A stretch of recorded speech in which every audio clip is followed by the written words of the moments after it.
What happens when two dudes, one a retired Navy SEAL commander in Colorado Springs, and the other a hippie meditation teacher in New York City, get together to discuss living mindfully?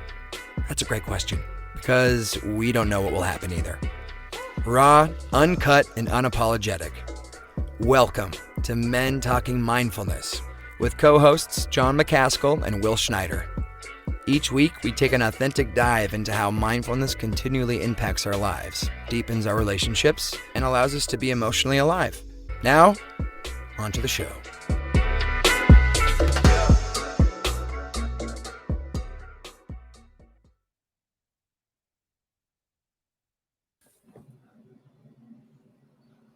All right.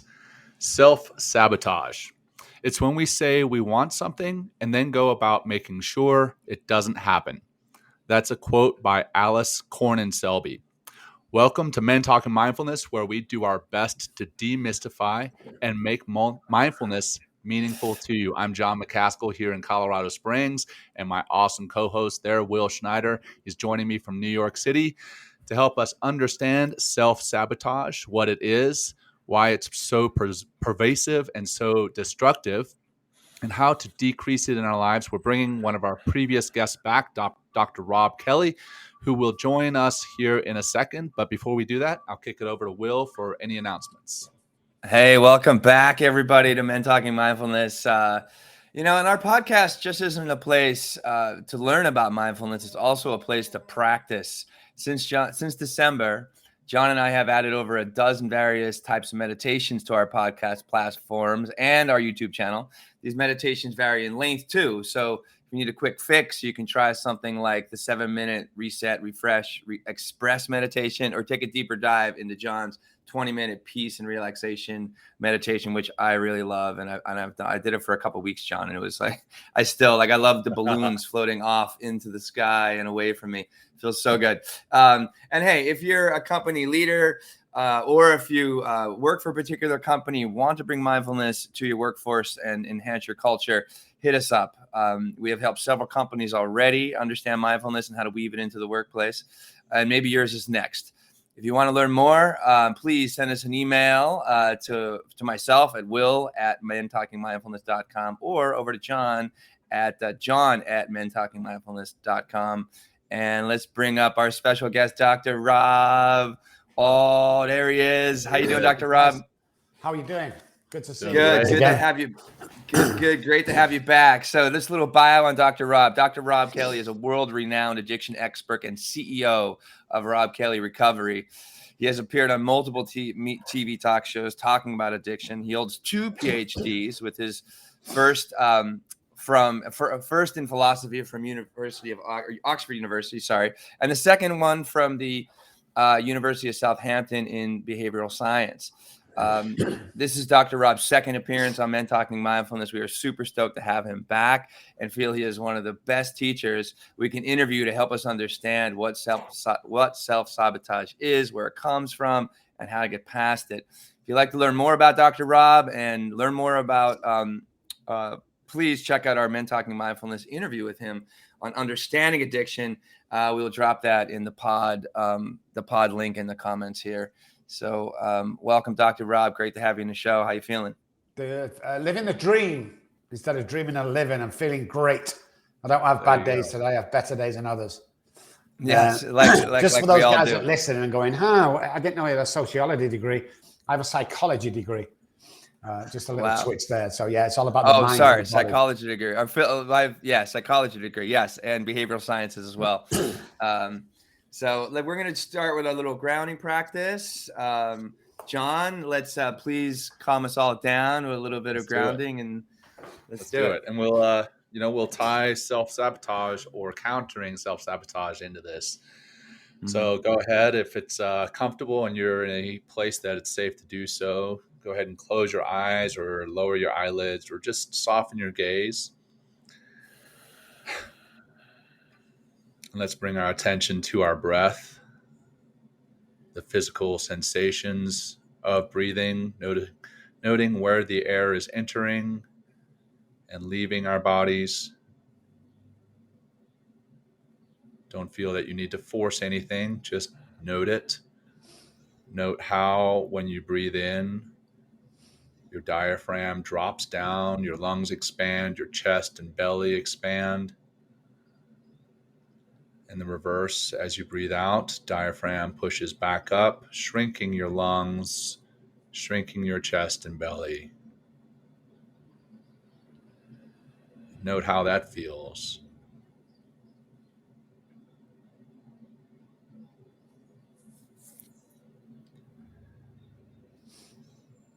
And as we are doing the show on self-sabotage or countering it, let's think about some ways that we may actually do that in our lives every day. Even subtle ways, negative narratives, limiting beliefs. And imagine those, as Will was talking about before, as balloons that we're all holding on to. We're holding on to the strings of these balloons. I am not good enough. I am not smart enough. Those types of thoughts, those are in these balloons. And just imagine yourself letting these go. If not permanently, at least for this episode, and we'll talk through how to let them go permanently. But imagine those balloons leaving us with self-confidence and belief in ourselves. Imagining a brighter, better future for us and those around us. And now let's wrap it up with one deep cleansing breath together, breathing in through your nose, filling up your lungs. Hold at the top. Notice that fullness and release, letting it go nice and slow, slow, slow, letting it go like you let those limiting beliefs and destructive thoughts, negative narratives go. And now when you're ready, start to come out of the practice, bring some movement back into your body, and let's get into it. Will, over to you, brother. Oh, you're muted, buddy. Okay. Hey, Dr. Robb. Thanks for joining us. Sorry, I was like, I like to. We've gone on to mine for a second. Yeah, I know. Right? Well, I think it'd be good, Dr. Robb, to start with how would you define self-sabotage? Well, for me, as most of you listeners and viewers will know, I'm an alcoholic. I like drugs as well, but self-sabotage would come from my childhood. So the core beliefs or family beliefs that I'm dealt with, along with the disease of alcoholism, which is a predisposition, so I couldn't help it, is telling myself I'm not good enough, telling myself I can't achieve anything. And then what happens with me is, and every real alcoholic out there, alcoholics and drug addicts are slightly different. One's born, one's made, and as the addictive personality, is the self-sabotaging neural pathways will pick on anything over a considerable period of time. That, let's say, for instance, I get a job, I get a car, I get a wife, a couple of kids, everything's going great. Well, my mind somehow will be looking for somewhere to break that down and to fail, because part of my brain is telling me. Hey, Dr. Robb. Well, Dr. Robb, sorry. I think your microphone is kind of getting underneath your chin a little bit. Maybe you can pull it out a little bit. So, yeah, there we go. So we don't get that disruption. Sorry, no, that's okay. Yeah, we just want to hear all your wisdom. So, thank you, and you can go pick up where you left off. You like. So what happens with my brain is it will self-sabotage with the self-sabotage neural pathways. So when I'm born, there's more self-sabotage than there is good normal neural pathways. Alcoholics are born with more neural pathways that self-sabotage. So for me, it's real easy to self-sabotage. And for the normal person, it's easy, but it's not as easy because I'm always meant. But when we go back to trauma and we look at the trauma as our childhood, that plays into self-sabotage. And I'll just give you one little time, because most people think, well, I've not been in a plane crash. Here's something you're going to carry to the future. Mom says to you, how many times have I told you you can't go to college like your brother? Now that sticks in the subconscious brain.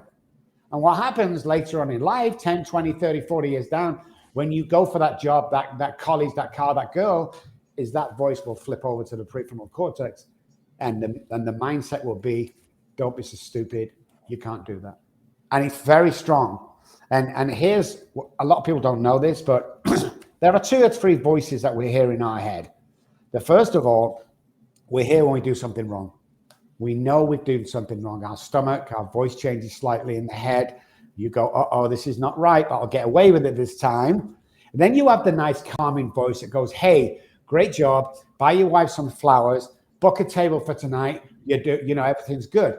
So my self-sabotage speaks to me in the same tone as it does when I'm buying flowers for the wife. It doesn't think, oh, hang on a sec, that's not right. So the internal dialogue has a huge part to play in my self-sabotage, which is purely destruction of oneself, one's soul, one's mind, and the energy around you. I've also come to understand that self-sabotage is kind of the resistance to our higher self, or the things that we want to do, or the things that we, you talk about living the dream, right? The, like the things that we really dream ourselves of doing. And then there's this like resistance, this voice you said, that like this darker voice. Take us a little bit further into that, if you will, please. Most people don't believe they're good enough, unfortunately. And again, it comes back from the childhood, the trauma from the childhood. So one thing I had to accept when I was doing work on myself, and I don't want to sit here as some sort of guru, only 7 years ago did I have to go back into a treatment center, the Meadows, it's more of a hospital, to work on my PTSD and self-sabotaging, because it carried over. So self-sabotaging talk and self-sabotaging neural pathways from the trauma are ingrained into the brain. So they become my go-to all of the time. If only we knew how powerful we really are, your problems are over. So I say to a patient every time, if we could swap places for like 3 minutes, all your problems would be over, because you don't see what I see. So we see great men doing great things. We see presidents, we see captains of industry, we see footballers, and we go, oh my God, yeah, he was always meant to be a footballer. You was always meant to be something. Guys listening at home and girls, always. And the only person that's stopping you doing that is you. So we need to look at the traits. We call it going back to the scene of the crime, because you don't just suddenly go, oh, I don't think I'm good enough. Anything less than nurturing as a child is child abuse. So talking from young, internal dialogue, that's where we go every single time, because we never think that we can achieve much. And it is so untrue. And that internal dialogue is so powerful with us. And sometimes it pops out while you're in the waiting room to go into that interview. Or for me, when I'm on stage of that 1,000 people waiting for me to speak, it tries to get in from the subconscious brain. What the hell are you doing here? Are you kidding me? These guys are far more superior than you. You've got nothing to teach them. So building that up through the years by doing certain techniques in the morning before I start every single day reinforces the fact that I am good enough, and I am fantastic at what I do. I look great, I sound great, I feel great. All these things that are just, coming to the forefront of their head, the prefrontal cortex, that gets me in that position to enjoy life and be confident. But the only reason why we know we're confident is when somebody tells us. And in today's world, people don't tell each other enough. People think we already, oh, Dr. Robb, yeah, he's amazing. Have you told him? Nah, I mean, he already knows, but yeah, don't be stupid. We don't know, okay? Nobody knows unless somebody tells us. So the footballer playing football, there's hundreds of millions of people watching him, great, he knows he's good. The average guy in the street, when he does something good, nobody tells him that. That was amazing. And we collect that information in our subconscious brain. That's what gives us the confidence. And then we change neural pathways from self-sabotaging, which is our normal route, end of story. That's our freeway out of our main city. We try and change it over through thought patterns, NLP, SE, and psychology to good, confident, successful neural pathways.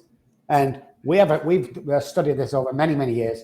And there's a time frame before that, when we're doing our work, that we can change self-sabotage to good.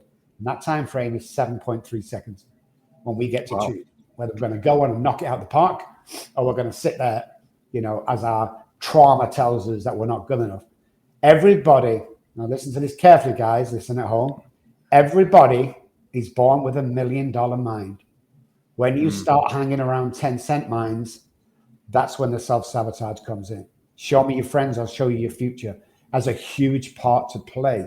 If you ask yourself one thing, if not you, who? Well, I can't do that, Joe. Look, everybody in America used to say, hey, I used to say to them, hey, listen, you can do anything you want. Well, I can't be president of the United States. I beg to differ. Let's forget the political views. You had a business around the country. Don't tell me you can't do anything. Don't tell me it. It's not. Give me one reason why you can't. Well, it's because that's an excuse. Give me a reason. Well, that's an excuse. Give me a reason why you can't do it. Well, I've not got a master's degree. Unless you're a doctor or a therapist or something scientific researcher, you don't really need a college degree, because these days it's all experience. Life experience will take you in to anything that you want to do. Start at the bottom. Start whatever you got to do. I'm telling you this. If me or anybody listening to this, if me and you followed a surgeon around, let's say a knee surgeon, and we watch him do a knee replacement for a month, me and you could do that. That's how smart our brain is. Show me. Don't tell me. Show me. Show me, guys, how confident you can be. Show me how successful you can be. And people don't want to believe that they're that powerful. I think a lot of it comes from fear, fear of failure, but also fear of success. I mean, I think a lot of people are they don't realize it, but they're scared of success. And then the self-sabotage is a way of protecting them from failure. If they convince themselves that they're not good enough, and then they're not going to go up and do that talk in front of 1,000 people, or they're not going to do whatever it is, then they don't risk failure. Yeah. And if they do that talk in front of 1,000 people, but they've told themselves, "Hey, I'm not good enough," and then they fall on their face, then they say, "Well, it's exactly what I thought. I told myself I wasn't good enough. I knew I was right. I should never have been up there. I was out of place." And it's a way of protecting ourselves from failure. All the time. Most people do this. Scared of success, scared of failure, especially addicts and alcoholics. But everyone suffers from it. Like you just said, well, I told you so. I told you you'd fail. Yeah, that's a cop-out. What if I don't succeed? Or what if you do? What if I do succeed? Start moving forward. Life's for living. You can do anything you want to do, and literally mean anything. It really is that easy. You're sick of your wife, get a new wife. You're sick of your car, get a new car. You don't like your job, get a new job. People get stuck in this route and this self-sabotage, and this is what I'm here for. This is my lot in life. You look at some of the guys in the past who've been successful. KFC guys, 60 something. You can go through all them, and they've not started until the 40s and 50s. You can do anything you want, but you have to face the fact with this belief, successful or not successful, afraid of both, trauma. Goes back to your trauma as a child. You need to go back and address that. So if you're on stage or TV or something, and you're telling yourself that, oh my God, what if? You've not done your work.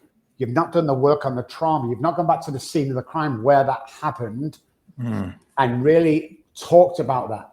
We have to uncover, discover, and discard to get rid of self-sabotage. And it's nothing you've done in the last 5 years, 10 years. It's back to when you was a child. The core beliefs in the family system, that's what happens. And working class or less than working class, which where I come from, I was told, you grow up, you'll never go to college, you go and work at the gas company with your dad, you dig roads up and you fix the gas pipes, you'll have a couple of children, you live in a small house, and you go for a beer every Friday and Saturday night with your friends. That's it. That's your life. That's done. And for some unknown reason, I didn't like that life. I love my dad and I love my mom and I love where they live on the projects. I love all that, but I was destined. I knew. And when I started proving it to myself and then working with others, because you've got to remember that I've not just worked with a couple of hundred people, 7,000 people over the 35 years I've been doing this. There's a lot of people that are successful because of the program and the detail and the knowledge. There's a reason why the girl keeps attracting the alcoholic who in the end beats her. I keep attracting the same guy. There's a reason for that. There's a reason why you will self-sabotage as a guy when you're going for that job or whatever. There's a reason. Go back to your childhood. That's the key to self-sabotage. And people say to me, Dr. Robb, what's the gateway drug? Is it marijuana? Tell me it's marijuana. It's trauma. Trauma is the gateway for everything that we do today. It affects our relationships with everybody, our work ethic, the fact that we can't live in that house because my mum and dad used to live in this house. So why would I dream of living in that $1 million house? I mean, it's far beyond me. No, it isn't. The guy living in the $1 million house and you, one difference and one difference only. First of all, he believes he could do it and he thinks he's worthy. And I didn't, or you didn't. There's no difference. No difference. Everything's there for the taking. So we go back to quantum physics and we look at quantum physics. It says that we can be lots of places at the same time. Well, I want to be where that CEO is, or that house and that wife. How are you going to get there? Walk over and take the position? Don't beg for it. Don't dream of it. One of my biggest things is I'm living the dream instead of dreaming a living. Because guys, when I was on the streets, I used to dream of sat at a dinner table with a few friends and maybe a nice wife once. I used to dream of living. And I spun that round and now I'm living the fucking dream. Nobody's taking it off me. You know, people say, oh, you watch that pink cloud. You're on a pink cloud, Rob. Been on a pink cloud for over 30 years. I ain't coming up. You go, well, I don't know whether, and you're 40 something years old. Let me tell you something. You have about 25 summers left. On average, that's what the Bible says. 25 summers and you're done. When you look at it like that, 25 summers, 25 summer times, is that all I've got? Yeah. Go out and do it. What's the worst can happen? Look at the Beatles. They were turned down. I don't even know how many times they turned down. You know, look at the writer with Hogwarts. You know, she was turned down over 100 times. Yes, she's now a billionaire. She's the only woman author billionaire. I mean, we get turned down, but that's part of our success. You know, how can you teach or help others when you haven't failed at something? Yeah, true. I mean, and putting yourself out there, you know, that's getting on the skinny branch, like, you know, really taking a chance on yourself, right? And saying like, I can do this. And then not even just telling yourself you're going to do it, but actually go out and do it. And things can get really, really scary. Like when in 2003, I left, you know, the comfort and kind of the confines of the corporate life. And I moved to New York on my own with a dream to act, to get on stage, and also to discover more of myself and live more of a creative life. And I remember waking up on the morning of June 3rd, 2003, you know, the first day that of like I you know, retired, not retired, but like left my job. I was totally out on my own, but setting myself up for success. So like walking myself into that moment over 2 years to get, you know, to literally dive into the unknown. And it's the best thing I've ever done. But it takes work. It takes always. I think there's the trauma. I would love Dr. Robb. You know, you talked about going back and visiting your childhood trauma like 7 years ago. I'd love to hear more about that journey and the things that come up for you and the obstacles you need to overcome. And also, like, I come from a family that, you know, what I needed to do in order to overcome and then take that big risk and dive into the ocean of New York City is I worked for 2 years, 3 years of like journaling, meditating, getting out of my comfort zone and doing things that were very uncomfortable for me. And in the process, developing the strength, that like the internal self-esteem and confidence that, you know what, I have the ability to do what it takes to live my dream, to do like, and not even like, I think a lot of people, or I know my experience in some ways, it's just like, you don't know what's going to happen next. And you just have to develop this internal strength by actively doing things, like actively going out and failing, falling flat on your face, and then learning from that failure and then keep going forward. I know that I was living a script that was fed to me as a young child sorry, in New York City, that as a young child that, you know, I was told it's just like, well, go to school, you know, get your education, get a house, get a car, get a wife, have some kids, hit retirement at 65. And then you can start living, you know, and really, and in the middle of all of that, you know, and I love my family dearly. We would get together very often and we'd be, you know, drinking, complaining about life and just all kind of in this this self-sabotaging soup, if you will, that we kept like throwing different elements in. So it just seems more tastier when it's actually just absolutely bitter all the time. I would love to hear that. Yeah. Or go ahead, John.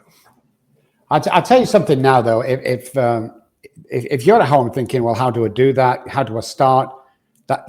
Is it possible I can do it? Or if you don't think you're good enough, first of all, I want to apologize to you. Somebody's put that there. We're not born this way. And secondly, every person who's successful, and I mean successful, a husband, wife, father, they have a routine. Every businessman, every successful financial guy, every superstar, every football player, musician, they have a routine in their life. Routine will conquer anything. Routine will cut down on self-sabotaging behavior and neural pathways. It will cut down. And my routine when I started was make my bed, breakfast, dinner, and lunch. Maybe that was it. But I tell you something, every time I did something, I crossed it off. And I tell all my guys, put 5 things down you're going to do today. Every morning, put 5 things down you're going to accomplish and check them off as you go along. And it'll cut down. So when we talk about our trauma, we talk about going back to the past. We wonder why we stay in that mindset going into our 20s, 30s, 40s, even until you die in your 70s. We wonder why. So I'm not sure whether I explained this last time, but for the new guys listening, there was a girl back in the UK where I'm from, just in case you're thinking I'm from East Texas. I'm actually from England. Manchester in the house. Manchester's in the house. There was a girl snatched off the side of the road many years ago, and there was a huge manhunt in Manchester for her. And after about a month or something, they couldn't find her. And then it was 6 months, she was still missing. And they pulled the manhunt and they scaled down to 1 person on the case. It was a cold case. About 9 months after, there's a police car following another car down the road, broken taillight. So they pulled him over. You're allowed to search the car back then with nothing, no warrant, nothing. They searched his car, and in the trunk was a stolen screwdriver. So they went, okay, we're now allowed to go back to the house and see what else you've stolen. Went back to the house, showing off all the other stolen stuff. But they wanted bigger stuff like lawnmowers and stuff. So they see these big box in the corner. It's about 4 foot high and about 12 foot wide. And the policeman said, what's in there? And, I don't know. It's nothing. It's not mine. I've never been in there. So obviously there's big stuff in there that doesn't want anyone to know. So they smashed the lock off and they opened the box. And there was a 17-year-old girl that had gone missing 9 months ago. He used to take her out every day, rape her, beat her, feed her, rest her, and put her back in. For 9 months, he did that. So they opened the box, and there she was. She was alive. She was awake. She was battered and bruised. The policewoman leant over, picked her, took her hand, and she stepped over the box. The policewoman took her coat off and put it around her. What's the first thing she did? She got back in the box. Back in the box. Yeah, she got back in the box, or tried to get back in the box, yeah. That's how our mind works. So when you go back to trauma as a kid, and your parents are putting thoughts in your head that you can do this, but you can't do that, and this is the way it is, blah, blah, blah, then we grow up with that. It's very hard to turn that around unless you have some sort of mindset change. You have a change of mind, psychic, neural pathway change. So because all that stuff's keeping you down. Now with my alcoholic brain, I hear things differently than my brother, who's not affected by addiction. So say me and him are on the kitchen table, for instance, my mom walks in. We're not supposed to be on the kitchen table. And she says to both of us, get down off that kitchen table, you stupid idiot. What my brother hears is what she says. Get down off that table, you stupid idiot, get down. He jumps down, I freeze. The reason why I freeze is because what I've heard is, get down off that table, you stupid idiot. Self-sabotage from then on. When someone says something jokingly, I'm going to pick it apart and find out that they're really taking a dig at me. They're really saying, things that are bad. Another incident for me is we couldn't really afford new clothes. So, stuff was handed down from cousins. I had a shirt on once that were 3 buttons were missing. And my mum and dad had a party that night. And what my mum did to save face is she took the other buttons off so that this just looked like a nice shirt, like an over jacket, if you will. But I knew there's supposed to be buttons on there. And I felt less than because I didn't have any buttons on there. And somebody said, didn't that used to have buttons on? And that sent me to my bedroom crying and screaming for at least a couple of hours.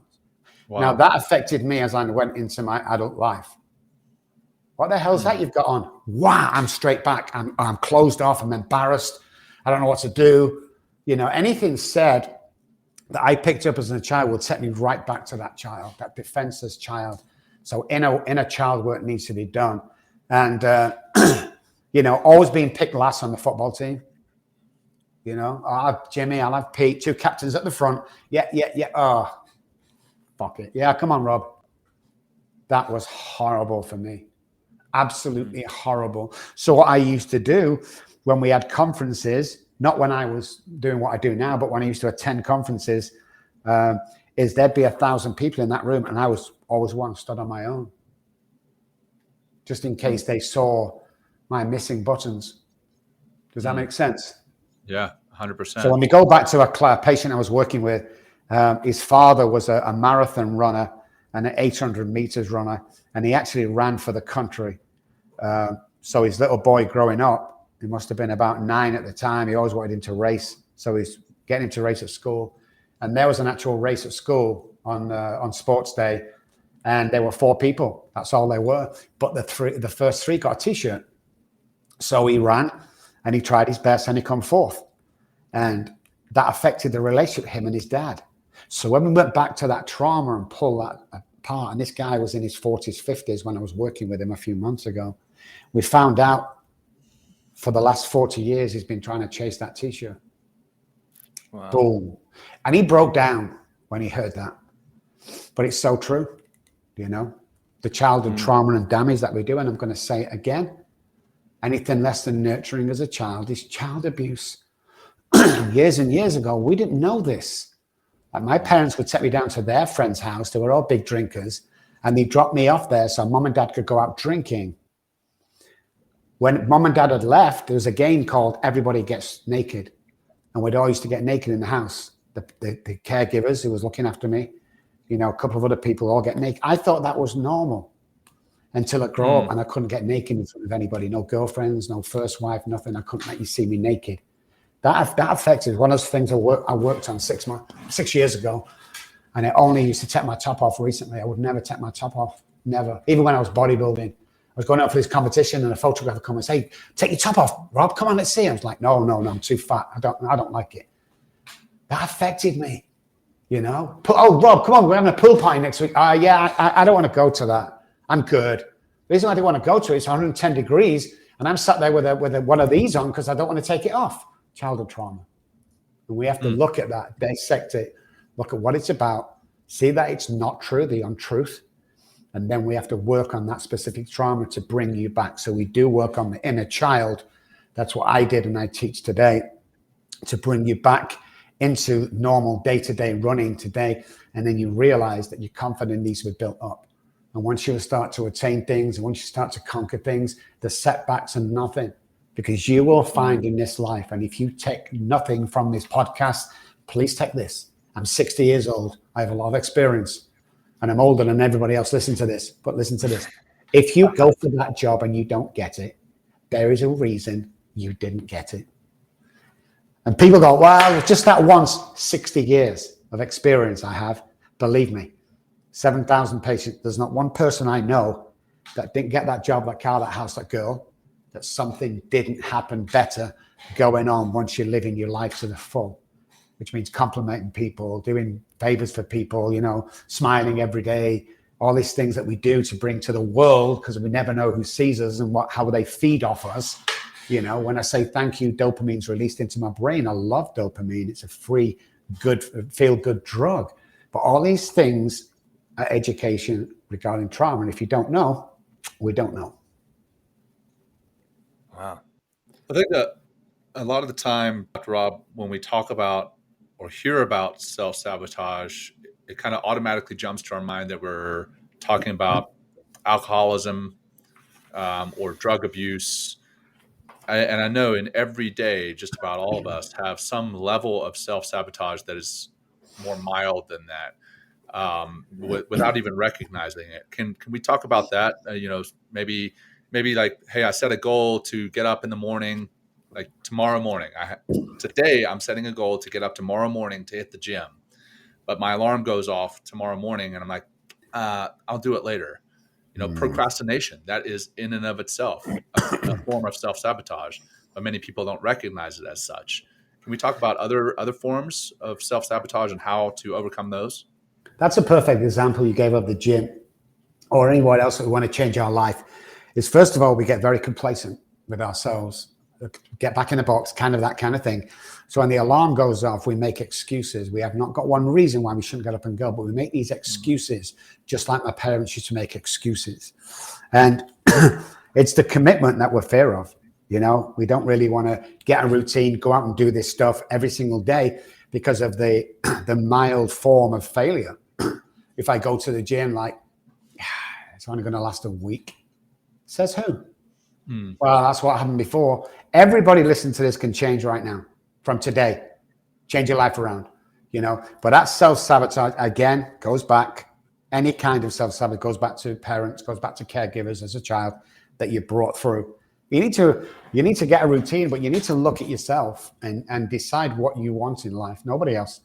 It's not up to you to make your wife happy or your girlfriend or husband happy. It's up to you to make you happy. What do you want to change? Make a list of what you want to change and start living that list. And people all the time used to laugh at me 20 years ago when ex-businessmen who's lost their jobs for whatever reason used to come, or ex-footballers that are disgraced, or people who just want to better themselves. I take them to the Porsche dealerships and sit them in the car, and we go for a test drive in the 911s. This is a $100,000 car. And then we go to the $1 million houses and we start walking around there. And then what happens is when you succeed, because you will when you come working with me, and you go and buy that 911, what the brain goes, it goes, oh yeah, I've been here before. This feels comfortable, rather than freaking out. And that's what happens in the morning when the alarm clock goes off. You know, the gym at that time is not familiar. So once you get up and do it once, what they call the gym bug, you'll do over and over and over again, and repetition strengthens and confirms and becomes the future. But it's that first get out of bed. It's like, what do you really want in life? Make a list if you have to.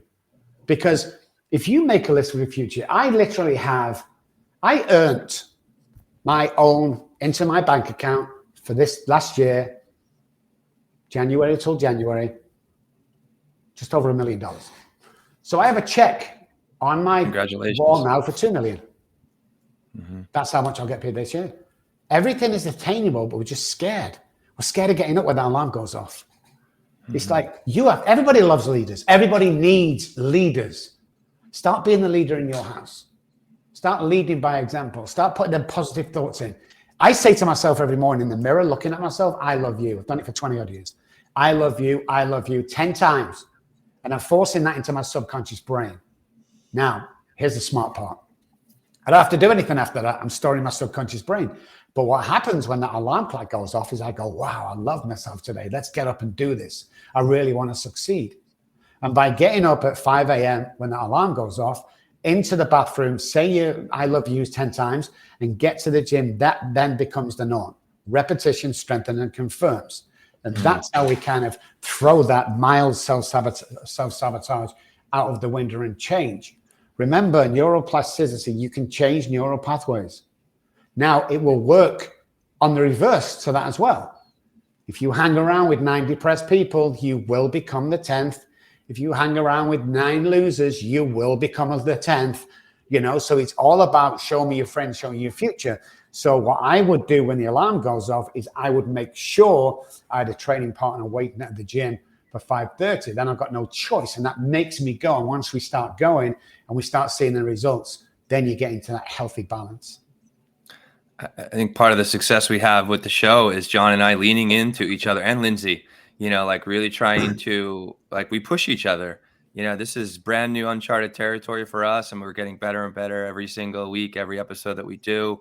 But I know my feeling, having working with John, you know, I'm willing to take more risks, but also I have that accountability as well. Plus we have a grand vision in how we want to help people and how many people we want to help with this. But I like what you're spurring to a lot of things, Dr. Robb, and it's not just like, you know, I think we use the mind, you know, for self-talk as well as to put forth a plan, you know, but also to seek the help that we need. action is super important, because the action, just like, sitting yourself, taking the action with your clients, or do this for yourself, and sitting yourself into that 911 Porsche begins to get the feeling in there, right? Which is super important, instead of having the feelings of that self-sabotage, that resistance, that negative self-talk, and all those negative feelings that come with it.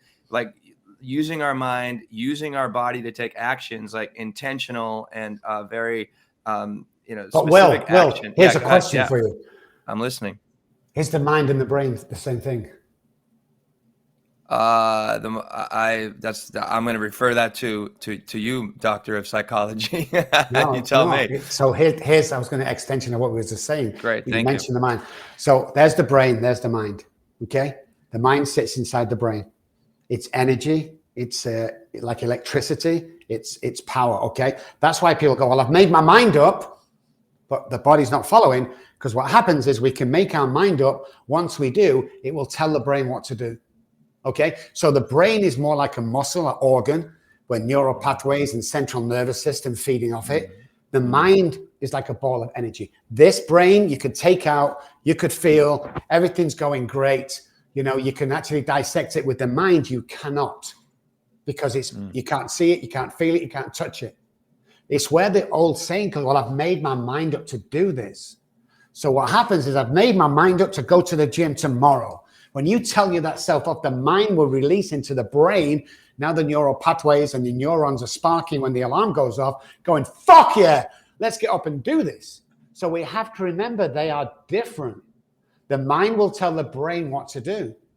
But what happens with the mind, that it's such damage coming from childhood that it doesn't really want to do anything. So it leaves it to the brain, and the brain will react about what it's around you, the mirroring part of the brain. If I act with this guy that doesn't go training, or is late, or I'm going to become that person because this is working. But once the mind starts to ignite inside the brain, that's when things become really interesting, because neural pathways can change. The mind is either on or it's off. There's no changing it. So to say, it's on or it's off. The only reason the mind says tomorrow morning, 5 o'clock, I'm getting up, is you've not said it enough to release it into the brain and the subconscious and the prefrontal cortex. It's just a fleeting thought. Fleeting thoughts gets us nothing.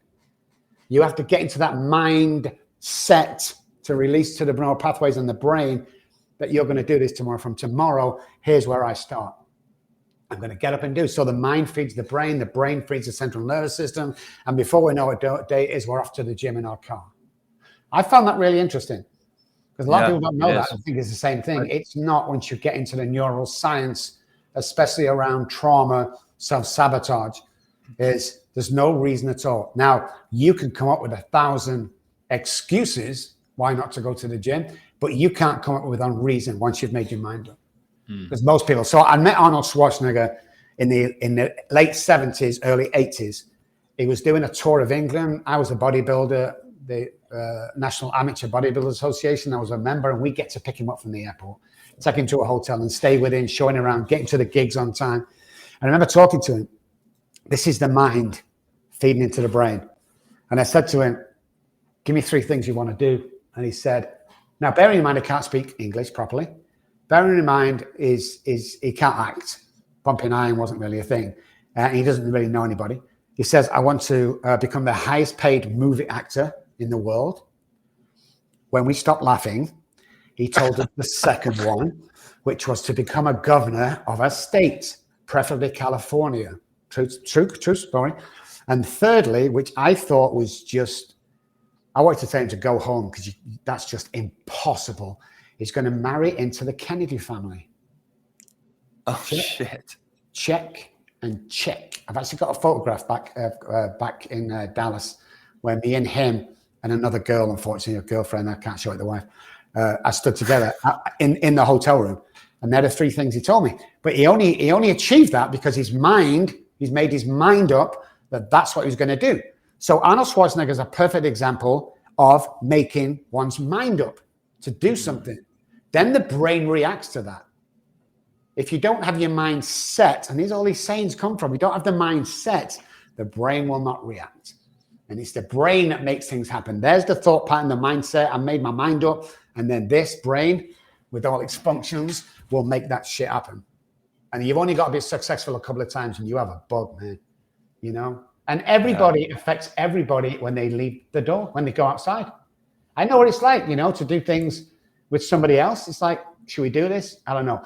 I was in Dallas for 12 years and I hung around with these guys that were, okay. And I said to a couple of them one day, I said, you know something, guys? I was all excited, thinking of writing a book. The first one said, that was stupid. You're not a freaking author, Rob. The other one said, that's a pipe dream, buddy. It takes a lot of, you know. I never wrote a book, guys. I come to San Antonio 3 years ago, and I'm hanging with 4 or 5 people that are awesome, 4 or 5 people that were mind-blowing to me. And I said to him, hey, Rick and friends, I'm thinking of writing a book. Rick says, oh, my God, you've not got a book out there? Are you insane? And the other couple said, oh, my God, I would buy that book right now. So I wrote a book. I set my mind up to make the book, and the book was produced because other people went, wow, yeah. So it's like you three together. Well, should we do that? Yeah.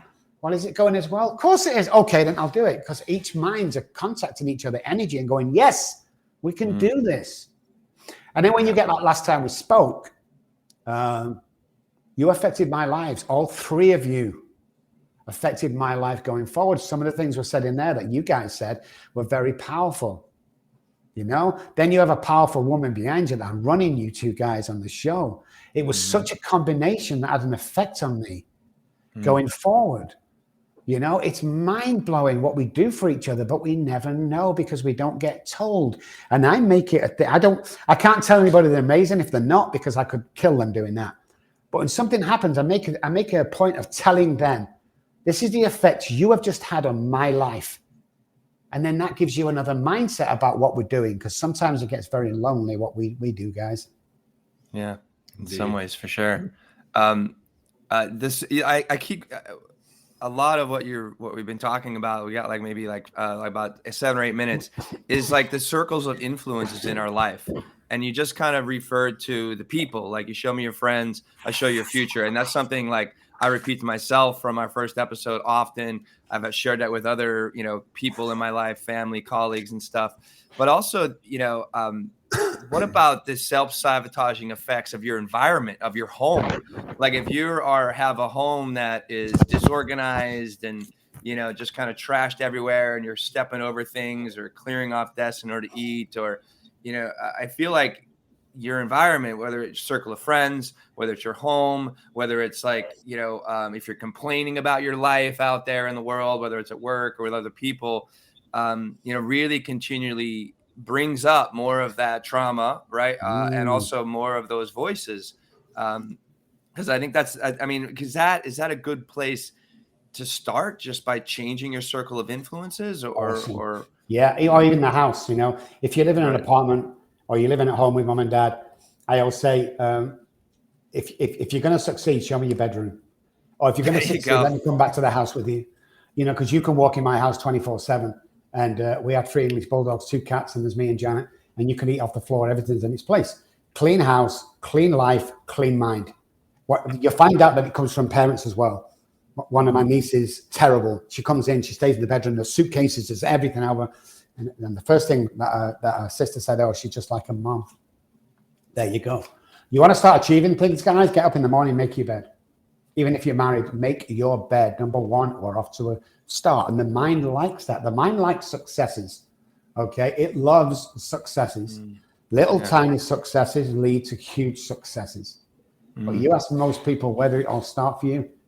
I started to reorganize things in my life that were cluttering my thought pattern. The science has been proven that if you sleep in a cluttered room, the thought patterns and dreams are not the same as if you sleep in a tidy room where everything's put in its place. Isn't that crazy? And that flips over to our life. If your apartment's completely disgusting when you go there, then your life is probably going to be, because your standards are low, you can't be complacent, and you're lazy. That's just it. Yeah, and you keep feeling that. You keep feeling that laziness. You keep, as well as that, Mike, listen to this. So you don't only come accustomed to it, you become to rely on it. So your trauma becomes, you need to live in trauma. You need to live in messy, where people are always complaining, because it comes back from not only your family, but the house you're living in. You can't have clean conversations and everyone getting on at the same time. You need to live in that trauma. And I know people around me that does that. They will always cause some sort of trauma. Then they call me, hey, Rob, do you know what Johnny did? I'm like, stop. I don't get dragged into that stuff. That's you. You want to live in that drama? That's great. I don't do that stuff, you know? But all these things, all these little things actually merge together to become that guy. And the most precious thing one can have is peace. In between these two is peace. And if you're going onto a cluttered house every night, you're not going to be as peaceful as if you're going onto a clean and tidy house. Yeah, I think that's where meditation and mindfulness can really, really, really help. Just sitting, getting quiet, getting to understand your voices in your head, realizing that they're just voices, and and detaching from them, and just trying to. My meditation for the last, except when I'm doing John's meditation, which is peace and relaxation, has just been like, I'm just mantraing to myself, I am loving peace. I am loving peace. I am loving peace over and over and over again. And what you've got to remember about meditation is, and sorry to interrupt, I'm really sorry. No, go for it, please. Now. I've got a head like a sieve. It'll go in a second. It's really interesting. Same here. Well, the latest findings have found out that when we go into deep meditation, not only does it repair the body, repairs all the damage, most people say when they come back from a near-death experience that just before they died, it was so peaceful and everything started to close down, but it felt like they were being healed from the inside. The latest scientific research, you can Google this, is that when we get into a deep meditation, proper meditation, your mind or your brain goes to the same place as just before you're going to die. So so everything starts to repair from the inside. Like my mind is clear. I'm in a relaxed state. All the cells start to re-energize. My thought patterns are clearer because I'm at that state that I don't worry about anything else outside the black space that I'm thinking about. Isn't that amazing? That's how important meditation is. Yeah. Wow. Sorry, I have to throw it in there before it went through the window. No. Yeah. I mean, you're just God, I can't think of my words that I don't know where my words are, but you're just like reinforcing what I'm saying anyway, and really what so much of this show stands for. And reason we, instead of just talking about and getting the wisdom from our great guests like yourself. And I got to tell you, Dr. Robb, before I forget, you are awesome. And I love talking to you, and I love seeing that smile on your face when you hear that you are awesome, because you're really putting the work out there. But, if we have like what we're developing with Men Talking Mindfulness is, I think, a positive circle of influence and ways to practice so you can find more of that peace and, and begin to look out beyond, those voices in the darkness and the resistance, that comes with the self-sabotage, and then start to see yourself in a new light, and then start to move and take action and start to feel your way into that greater self. It's amazing. This has been awesome, Dr. Robb. This has been really great. One thing you've got to ask yourself during the day, guys, is this: am I mindful or am I mindful? There's a difference. It's a huge difference. There's a picture that's similar where a man is walking his dog, and it has little thought bubbles out of each one of their heads, and the dog, it says mindful, and it's just a reproduction of the image of the dog and the owner and nothing else.